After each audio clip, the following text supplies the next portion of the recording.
Guys, for today's video, dahil nga may time tayo para makapag-vlog na naman tayo at may share natin yung ating natutunan. Alam nyo ba ito? Huwag puro tayo patong, kailangan din nating linisan kasi itong kasing location na to is maalikabok guys. Papakita ko sa inyo, tingnan nyo. Ayan ito guys, kaya pinapatong ito dito, itong mga baso na to para uminit siya. So, ang tawag na dito is pinapreheat na natin yung ating baso para pag may nagkape ay mainit na itong baso na to. So, naka-heat na yan. Ganun din dito at saka itong mga gamit na to. Okay? So, ito naman nag-accumulate to ng dumi. So, kailangan dito linis-linisan. Hindi na lang yung puro patong tayo. So, ito na nga guys, linis-linis din. Wag puro patong na lang ng gamit. So, linis-linisan din natin yan.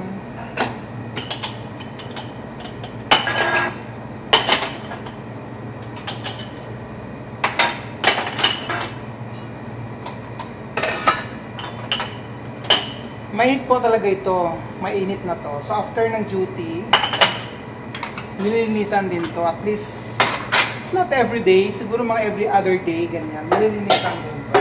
Kasi, lalo na dito sa Middle East, grabe yung alikabok dito. Lagi na lang nagsasunstone.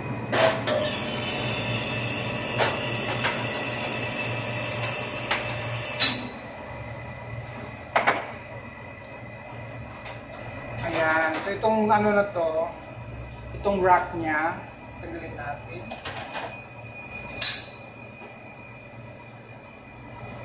So make sure yung cloth ninyo is malinis. Siyempre, para talagang malinis talaga. So, walang bacteria.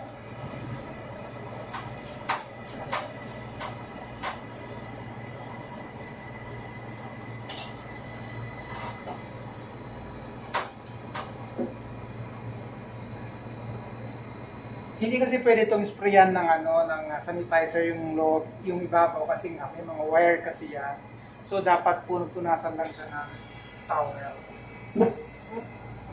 Pagkatapos punasan ng cloth, meron kayong towel na tissue.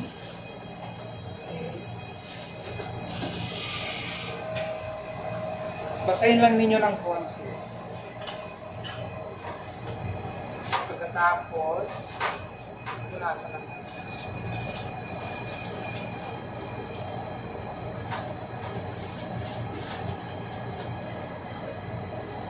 Okay.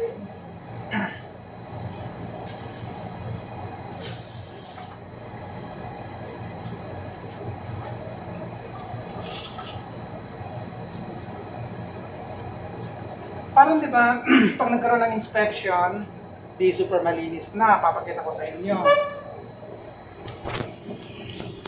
O yan, diba? Super malinis na. Kanina may mga alikabok. Hindi naman ganun kadumi yung alikabok niya, pero hindi ganun kakapal-pal. I'm sorry. So, ito na siya, malinis na siya. Kasi pag nag-inspection na yan sila, i-scan lang nila yan. Makikita nila kung may dumi. Tapos ito naman yung kanyang rack. Kailangan natin siyang sabunan. So, sasabunan lang natin to para mawala talaga yung kanyang alikabok.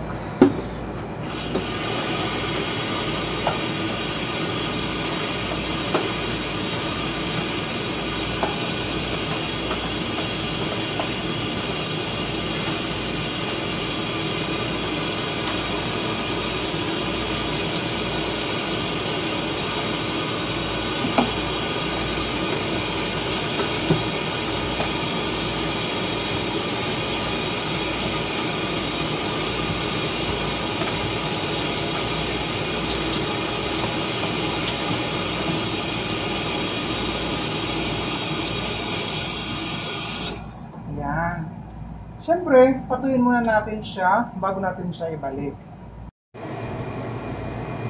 So, para matuyo, punasan na lang natin. Yan. So, matubig pa.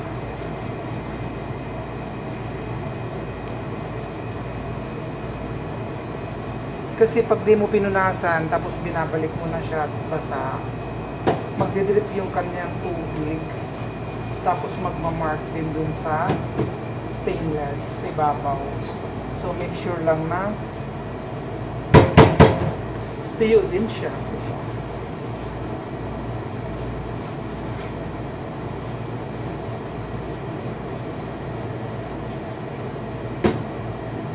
Ayan. So, ibalik na natin mga chuki. So, ibalik na natin ito. Mamaya pag natapos, pwede mo nang i-share sa friend mong hindi marunong maglinis. Diba? I-share mo na sa iyong katrabaho na hindi naglilinis ng ibabaw ng ating coffee machine para mapanood niya naman at sabihin niya, wow, nililinisan din pala.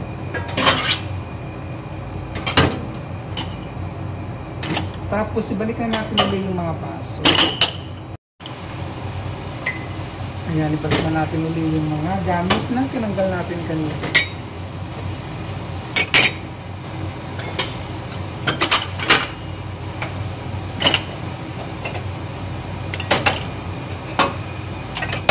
Kasi may nag-audit dito kasi monthly.